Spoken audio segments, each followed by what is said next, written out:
Hello everybody, this is Alex from Hardcorian Guides, being my guide for Ninja Gaiden Sigma on Mastered Ninja difficulty. Today is Chapter 19, The Dark Dragon Blade. This is the final chapter of the game. Hopefully you have enough items saved up by this point. Again, I think I used some of the fragrances or some of the extra supplies I had either on the last two bosses or on this one. Looks like I might have a few left, just in case. Yeah, I used one earlier. Yep. Yeah, I used the other one. Okay, the big one. So, this is all I have left, and there is actually a cheese for the boss that is with the unlimited flawlessness. If you need help with that, go look at Big Benedict doing it. I'm going to show you my way how to handle the final boss. So, I'm going to show you the first part of the chapter, which is platforming. I do fuck up a few of the platform jumps. The best tip I can give you for platforming is when you're running up stuff like this, hold X. Hold X or A, whichever system you're playing on. Well, actually, this is PlayStation 3 only, so X. If you're playing Ninja Gaiden Black, it would be A. So, yeah. Anyway, grab the Dark Dragon Blade itself and start running up this wall. This is what gave me some troubles there, because I was just screwing up. Just hold X, like I said, and then just keep holding forward X, and then you should automatically be able to jump up there.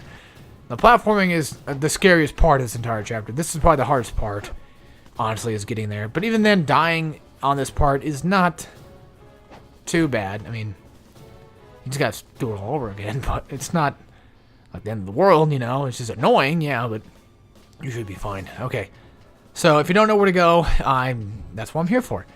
To show you how to get around this place, because, you know, first time play, yeah, it's kind of weird. You even noticed right there too, like I forgot. I was like, wait a minute, how the hell do you do this again? Yeah. So honestly, guys, I never thought I'd see this day coming when I first played Master Ninja mode. You know, or even this game, I never thought I could ever beat this game on Master Ninja, and here we are doing it again the second time. This time with proof of recording too. It's great. Okay. So, what I found out with the cheese with him is pretty much this. Flying Swallow and Art of the Inferno. And I'll show you why the Art of the Inferno helps out later, but right now, what I'm doing is I'm doing the block break trick. Whenever he breaks my block, I roll the way, and I instantly go in for another Flying Swallow. You can do a Flying Swallow whenever he does that dash attack. Hopefully you got some healing items, because if you don't, you might be kind of fucked. I did it with little to none or none at all healing items the first time in Master Ninja mode, so he's retarded easy for the most part. He does kind of hit a little hard, but he doesn't really have anything super pretentious in terms of attacks. Like, you can pretty much, you know, dodge or roll away from most of this stuff.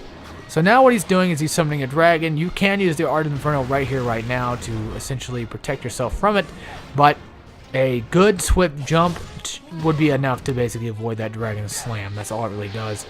So once he gets down like half health, that's when he's going to start doing this trick where he just starts summoning the dragon at you. And if you wanted to, if you have Inferno or Nimpo left, just use it. That's the best choice I could give you right there.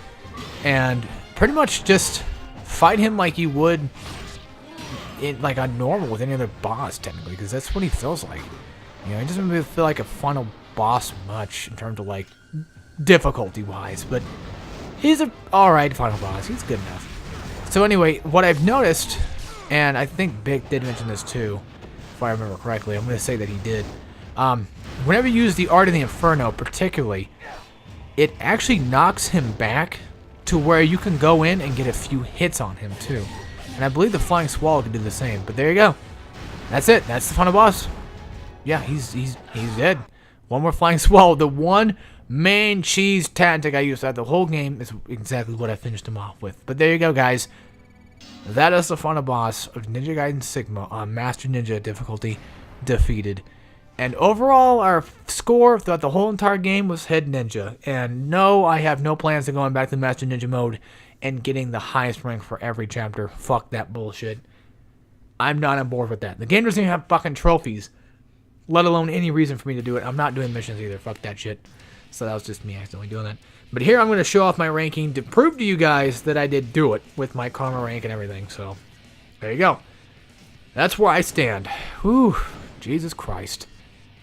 this was a tough one to do for sure, but I'll explain that after this whole ranking thing disappears. So there's a top. Yeah, you can go find that on your own. Anyway, whoo, holy shit. Now we can all take a breather. All right. So where do I begin? There's so many things that should be said about this game, but I shouldn't say most of them. Not because they're bad, but let's try to keep it on a minimum here. Let's try to sum everything up how I feel about this game. First of all, how hard is Master Ninja difficulty? Well, it's not really that tough. I say that because this is why. The game forces you to get better at it. That's why. Whenever you beat the game on normal, if you want to play Master Ninja mode, you have to beat the game on hard, then you have to beat it on very hard, and then you have to beat Master Ninja. Okay? That's how you do it. You gotta beat it 3 fucking times before you play Master Ninja mode. The game wants you to prove to the developers, to the game itself, and yourself as well, that you can beat the game. And trust me, guys, if I can beat the game, you can beat the game. That's right. Yeah. This was a tough one because I had to essentially not only I watched a few big videos here and there, obviously. I take a lot of inspiration from him. That guy deserves a lot of respect from me. So yes, I did watch his videos and others that helped me along my way, but some of the stuff was just self-experimentation. Basically, I just tried out different things, try to find my own cheeses, and just different tactics that I felt more comfortable with using, and they worked. For instance, like when he fought the final boss, he cheesed it differently than I did. So essentially, I didn't really cheese the boss, I just knew how to attack it, which is Flying Swallow, which does minimal damage, but it works. Now, granted, I took some damage myself, but I had the items to do it. And everybody does it in a different way, of course. My guides are here to help those that want help from somebody that's not a pro level player. That's what I'm here for. I'm the average Joe of guides, pretty much. And there's a bunch of other guys out there too that do guides and walkthroughs on how to do certain things, and they might not even be pros themselves. They're probably average Joes just like me. So what makes me any different really is just my commentary. That's about it. And essentially what I do differently than they would probably do, or, sometimes I do the same thing that they do too. Now, what am I going to say? What was I going to say? On a scale of out of 10, how hard will I rank Master Ninja mode? Well, overall, 8 out of 10. For sure. 8 out of 10 for sure. The reason why not 10 out of 10 because it's not impossible. The reason why it's also not 10 out of 10 is because you can't just unlock Master Ninja mode right off the bat and play it. The thing is, again, you have to prove yourself that you can do it. Prove yourself, to the developers, and to the game that you want to beat Master Ninja mode. You have to put that in your head that you have. If you're going to beat the game, you're going to fucking beat it. That's the thing. You got to keep in mind that this game wants you to beat it. And it is possible to beat. Now, for the other Ninja Gaidens out there, even the ones like NES, I don't know. I'm not going to really tackle those on the NES because maybe like a casual thing one day, I might try them out myself.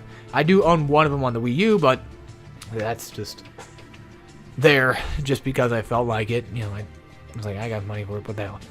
So, this has been a long time coming. And like I said before, this was a guide I never thought I would ever be able to do.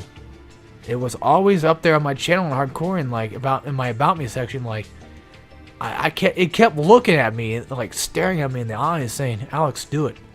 Alex, do it." And I was like, I can't, Ninja Gaiden, I can't beat you. You're so fucking hard. Like you take everything out of me. You wreck me every single time I get up to beat you down. it's one of those things. But this game beat me down so hard, I came back up and beat the shit out of it. So, yeah. I proved to not only myself, but the internet. That sounds sad. I proved to you guys out there that I could do it, and I hope you guys can do the same thing that I could do too.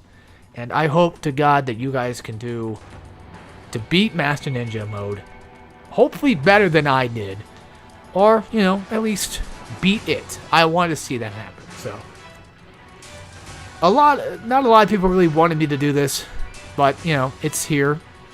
My guide will be here on YouTube for pretty much ever until YouTube gets shut down or something happens. I don't know. So, essentially what I told myself today, which is kind of funny, I was talking about, like, audience retention, stuff like that. Like, I don't have very many people watching Ninja Gaiden right now, and I think the reason why is because, not because my videos are not interesting or, you know, whatever the case may be, but the reason why people don't watch my Hardcorian videos, the newer ones, that much, is because they don't need help with the game right now. You know, whenever somebody needs help with the game, they'll look up a guide or something on how to do it, essentially. That's what happens. Not just because, oh, you know, Hardcorian did it. Now, granted, people that are subbed to Hardcorian will probably, they'll sit in their feed and be like, okay, Hardcorian's doing this game, you know, it looks cool, I'll watch. You know, I don't need help, but I'll watch him do it. So, that's one way to get, you know, audience. But my audiences are, what I'm trying to say is my audience on Turd Monkey on my main channel are different than what they are on Hardcorian. On Hardcorian, those people need my help. I feel like I'm trying to help people and also still trying to entertain people. Now, granted, that's the same thing with Turd Monkey as well. It's like most of my Let's Plays, I'm showing you guys what I do, how to beat the game, typically on normal modes and stuff. Just, you know, beat the game casually, how to 100% and what have you. And also trying to be a goofball, you know, at the same time. And my main channel is just a flood of just bullshit anyway. You know, I just do whatever I feel like doing now, and it's great. But I feel like my audience is a different audience. As in, there are people that want my help on there. There's people that told me before, like, thanks for the help and stuff like that. But I feel like, you know, I'm trying to tell them, I'm trying to be informational, but I'm also trying to mostly entertain them. And Hardcorian is different because I'm trying to help them more than entertain them. You see what I'm saying? So they're doing the same things my channels are, but they're different in their own right, and I like that. I like being able to come to Hardcorian and do things more professionally, and just that feeling of beating a game and making progress is a great fucking feeling. And also, speaking of progress, should talk about what I'm going to do next. Another game that's been a long time coming. BioShock Infinite. That's the next game I plan on doing. At some point in time, David has mentioned that he wants to do Pikmin 3, so I don't know when that's going to start coming out. You guys, I'll update you guys if and when it starts happening. My plan is to start doing BioShock Infinite next. I'm going to be doing the PS3 version because I do not trust the PS4 version. The reason why, the game glitched out. Last time I was playing BioShock Infinite on PS4, the game glitched out, and it was just glitched to fucking hell and back. I could not continue the game from a certain point I made it to, and it was over. Game was just done. So, I'll be playing the PS3 version. We'll go back to the original 8th gen, or 7th gen, I think, version of the game. So, yeah, we went from BioShock 1 on PS3, BioShock 2 to PS4, and then now back to PS3 again. So, sorry about that. As for Ninja Gaiden, one day I would like to do Ninja Gaiden 2 and 3 and all of them. I would like to, but as it stands right now, I have no plans to do them. And it would be nice to do it and learn how to do it and beat them, but I'm going to say this right now. As it stands right now, I'm not going to do them. So, until I say that I'm going to do them, I'm not going to do them until I say so, okay? Got that? Capiche? Don't bring up that bullshit again, because I don't want to fucking hear it. Now, again, like, I don't mind people suggesting to me a guide, but if you nag me out constantly, more than likely I'm going to get pissed off, and either I'm not going to do the guide, or I'm going to do the guide and just be pissed off the whole entire guide because I got technically told and forced to do it. That's what I feel like. I don't like being nagged out. So if you're going to suggest something, suggest it once, and I'll write it down, and I'll try to remember it, okay? It's not that hard. As for the person that commented about doing Bioshock Infinite, see, he commented one time. That's it.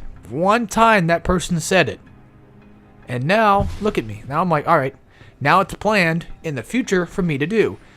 And also, if it's a game that I can beat for sure, that I know for sure I can beat, more than likely I'll, have it planned in the near future. That's why Infinite is coming after next, because I know I can beat it pretty much, and I'm going to try to beat it again. It's been a while, but I have beaten it before, so we'll give that another go. After that, I want to do Luigi's Mansion, Hidden Mansion Run, after Infinite, I'm just going to start doing a couple games just for fun. That's it. Just a couple guides for fun. Nothing really like super special or super hard games. Just going to go right back to the casual, mellowed out games and keep it kind of going. Eventually, God of War 2 should pop up in this channel at some point. That's something I want to do in the future as well. So, as it stands right now, Bioshock Infinite is next. And at some point, David will be doing Pikmin 3. And hopefully... And then Luigi's Mansion, Hidden Mansion Run, A-Rank is a guide I want to do. And then God of War 2 sometime. Don't know when. But that's the order of things. So Infinite next. And then more than likely, Luigi's Mansion straight after.